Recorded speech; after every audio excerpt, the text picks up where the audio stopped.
All right, we have some news coming in. The MEA is holding up joint briefing with Nepal's Foreign Minister Shishir Khanal amid the latter's India visit. Let's cut across to that.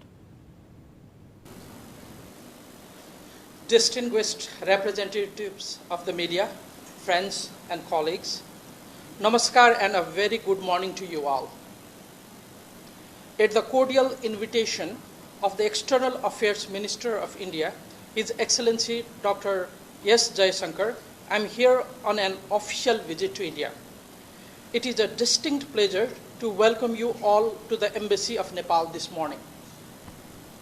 Let me begin by expressing my deep appreciation to the members of the press. In vibrant, pluralistic democracies like ours, the media plays an indispensable role. You are not merely observers of our bilateral journey. You are a vital pillar of our democratic principles, the lenses through which our people perceive each other, and the ultimate custodians of the narratives of our shared future. Every time on the journey from Kathmandu to New Delhi, looking down at the majestic Himalayas yielding to the vast fertile plains of Gangetic basins, I am reminded of a profound truth. We're not merely neighbors joined by political lines drawn on a map. We are the children of same rivers, the same mountains, and the same ancient wisdom. I want to deeply appreciate the overwhelming goodwill, warm hospitality, and spirit of cooperation that has been extended to me and my delegation since our arrival in New Delhi. Thank you all for carrying this immense goodwill in your hearts and in your reporting. I represent a completely new political reality in Nepal. Our rise is driven by an extraordinary and historical mandate from our citizens centered on uncompromising good governance, strict meritocracy, and direct accountability. Because we are a new generation of leadership, we possess a unique asset. We are absolutely unencumbered by the past. We refuse to look at India through the distorted, hypersensitive lens of 20th century geopolitics. Instead, the Rashtriya Swatantra Party wants to shift the entire vocabulary of Nepal-India relations away from geopolitical friction and square it firmly on development diplomacy. We look at India with an open heart, clear eyes, and a single transparent agenda, the economic transformation of Nepal. When we look across the border, we see a rising India, an India that has fundamentally and beautifully redefined itself on the global stage as a dynamic, fast-growing tech and economic powerhouse. We want to engage with this India of intense aspiration, cutting-edge technology, and relentless execution. In turn, we bring the energy of aspiring Nepal. Our primary responsibility is to close the gap between old promises made on paper and the physical reality delivered on the ground, transitioning away from abstract political statements to deliver measurable, life-changing results. Yesterday, on June 6th, I held detailed and productive bilateral talks with my counterpart, His Excellency Dr. S. Jaishankar. Our discussions encompass the full spectrum of our bilateral relationships, focusing on trade, cross-border connectivity, energy partnership, water resources management, and people-to-people ties. True independence means our shared borders act as highly efficient bridges, not frustrating barriers. Rather than engaging in hyper-nationalistic grandstanding, we are pursuing calm, data-driven, and evidence-based discussion to resolve challenges in good faith. To that end, I'm pleased to share some key tangible milestones from our engagement that reflects this spirit of execution. Digital financial integration. We have officially announced the operation of P2P cross-border payment transaction under the MOU between NCHL and NPCI. This will seamlessly link our fintech systems, enabling UPI-style cross-border payments that directly empower small entrepreneurs, tourists, and citizens on the both sides. Infrastructure and Reconstruction, we marked the formal handing over of 72 health sector and 12 cultural sector post-earthquake reconstruction projects in Nepal, built beautifully through Indian development assistance. And next, moving forward towards a cutting-edge digital public infrastructure, an exciting MOU was exchanged between Kathmandu University Center for DPI and AI and India's Digital Indian Vasini Division. Together, we will co-create a national digital infrastructure for voice-first language translation platform, bringing linguistic barriers through technology. To truly understand the heartbeat of an aspiring Nepal, one must experience it firsthand. Our potentials are complete and beautifully interdependent, from the snow-capped peaks of Himalayas to our sacred spiritual sectors and circuits. Therefore, I take this opportunity to extend warm and heartfelt invitation to all of you in media and in India to visit Nepal. Come and see the transformation that's taking place on the ground. Come experience the sacred sanctuaries of Pashupatinath, Janakpur, Lumbini, and Muktinath, and witness incredible energy of our youth who are eager to build a modern, connected future. Your stories can build the enduring bridges of our regions that needs.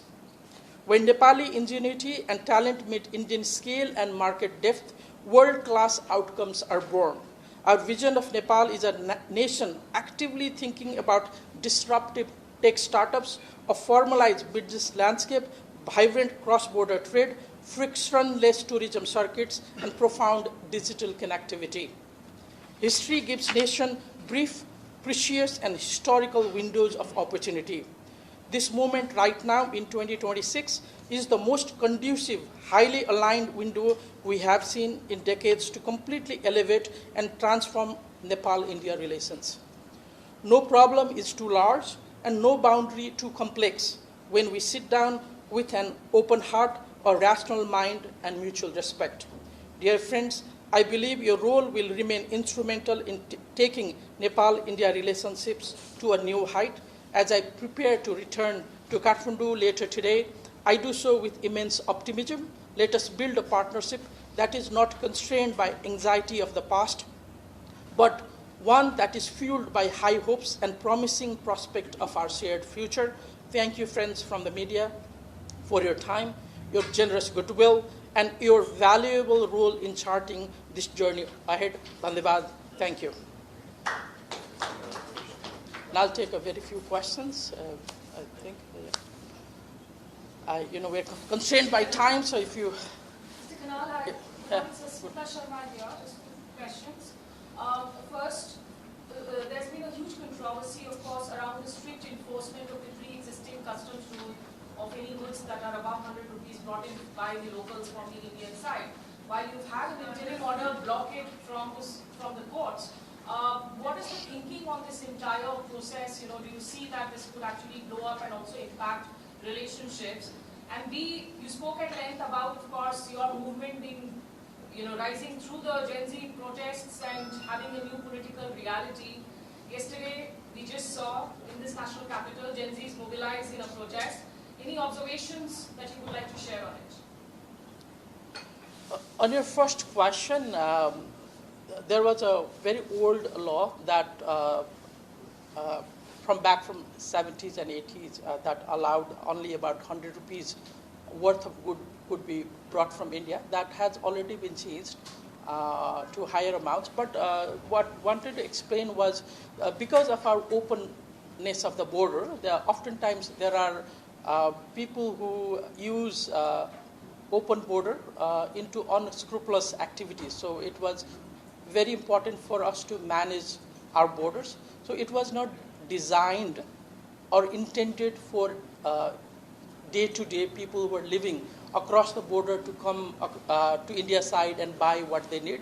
It was largely to stop the unscrupulous activity that happens in the border side. And on the Gen Z question, there was a movement back in September and the political transition that took place definitely has brought us into the power. I would not want to comment what's happening in India. I'm more happy to talk about Nepal and Nepal-India relationships. Foreign Minister, this is Manish Kumar Jha. I would like to ask you two questions fundamental to India-Nepal relations. First, we talked about the economic situation in Nepal. We wish to have a further economic growth, but I see lately there's a lot of comments coming. More focuses on the border issues, border disputes and all that. I would like to understand which is the fundamental direction. Is economy is part of major priority of foreign policy, or border settlement is a part of major your initial foreign policy direction there? First and second, fundamental to the peace and friendship treaty. Did you talk anything which happened in relation to such talk which is going on for the last 3-4 years? Any progress on that? It's two questions.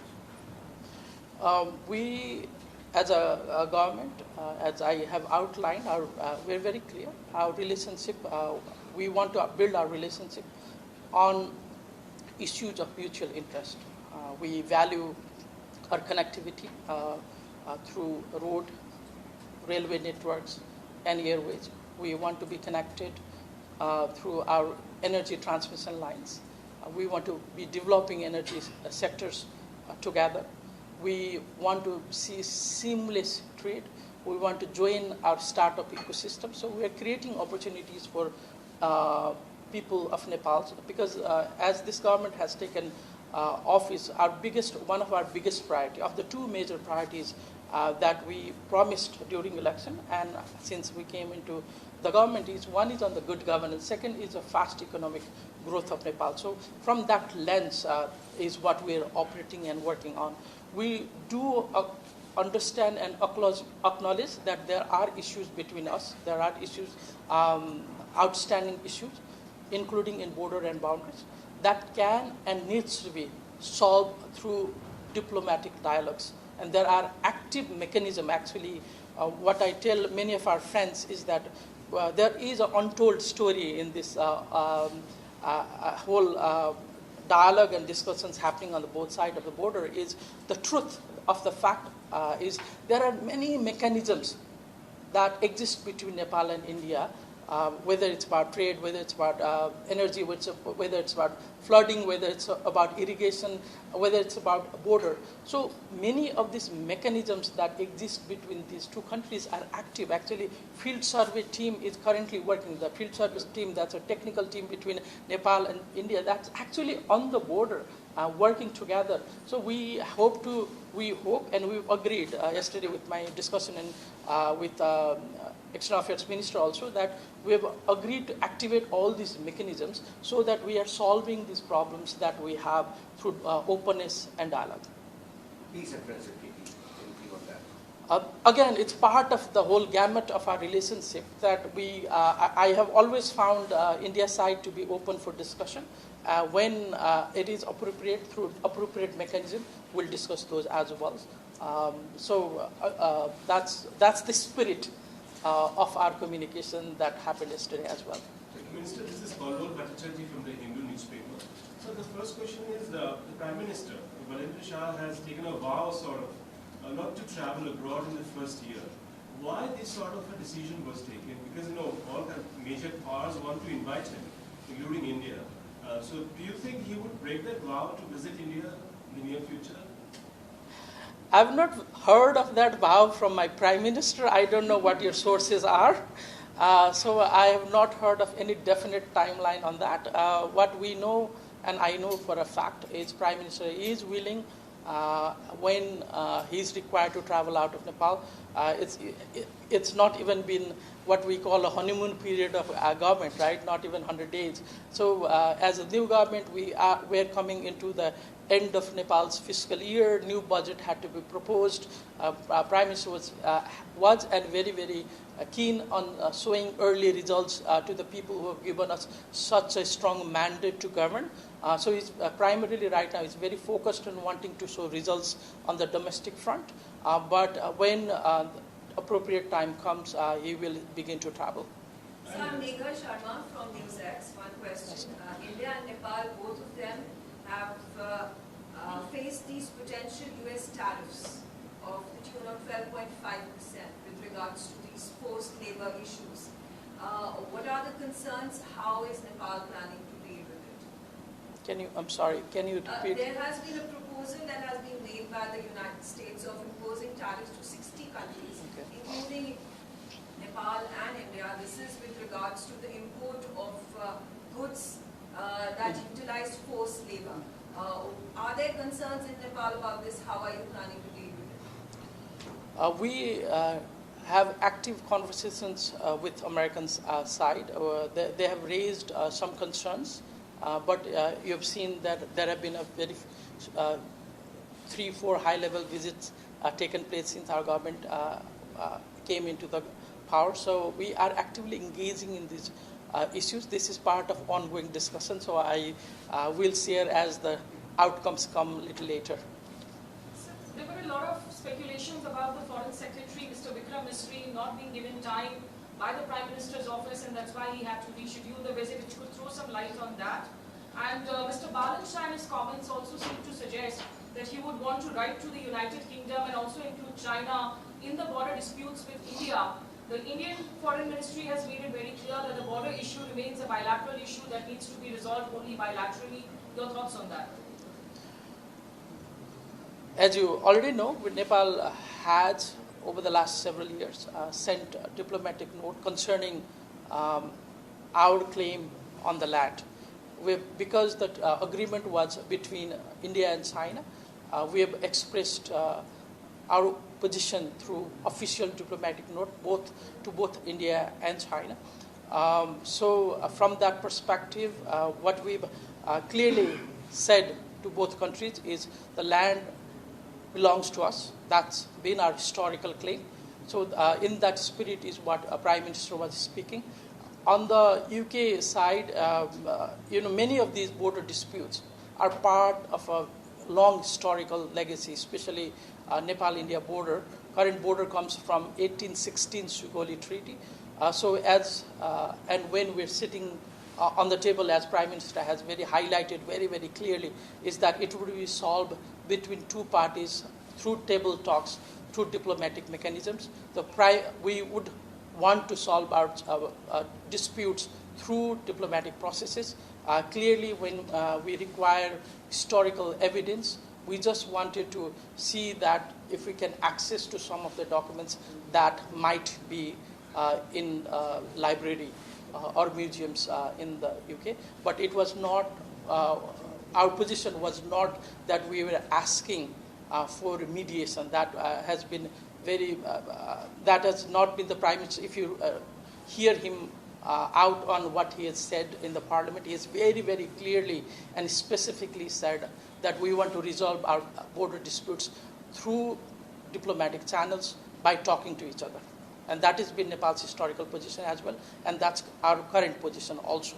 So before you get started, you met the Ambassador Bhek Bahadur Thapa, who gave you the key to the report of the EPG. Do you have any plan to make that report public, sir, the EPG report? The EPG was commissioned by the agreement of two Prime Ministers, and the report can only be submitted to two Prime Ministers. So I have no authority to make that public, accept, or do anything. It would, if and when should that agreement be made, that would be dealt through that mechanism only. I think we've gone to a lot of this side. As far as the India-Nepal Friendship Treaty, did you get any assurance about the timeline for reviewing the India-Nepal Friendship Treaty from the Indian side in your interaction with the Foreign Minister and NSA, Mr. Tito? We discussed with a broad gamut of bilateral relationship. I mean, as you know, this is my first visit. Our government has been in power only for just over 2 months. So this is more of a first visit where we're reviewing all aspects of bilateral relationships. Our stress on both sides is to solve all outstanding